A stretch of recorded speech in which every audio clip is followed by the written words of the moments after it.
In this week's Parsha Devarim, Israel stands poised at the border, ready to enter the land.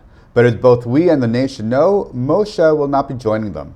Before they cross over, Moshe addresses the people over 37 days, reviewing his teachings, recounting the journey, encouraging them, and imparting his final wisdom.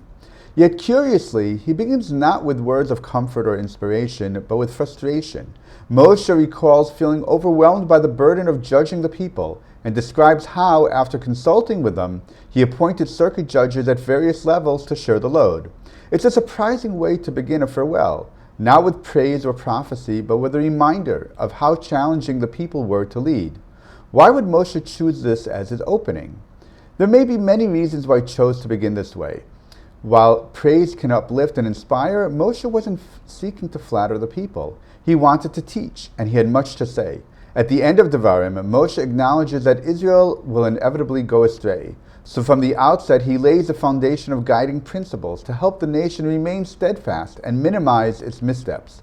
He begins by recounting an early challenge and how they resolved it together. As much as we may wish otherwise, true growth often emerges not from comfort, but through hardship and its overcoming. Moshe's choice was deliberate, a teaching style grounded in lived experience. As Rabbi Jonathan Sacks wrote many times, at the heart of Judaism lies the mission to build a society founded on and infused with divine values. But such a society requires gatekeepers, those who uphold justice and moral integrity.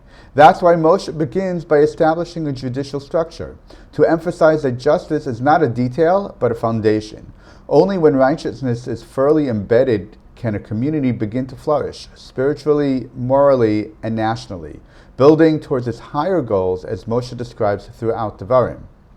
Chazal and the Haggadah employs a similar rhetorical structure, beginning with lowliness before building toward praise and redemption.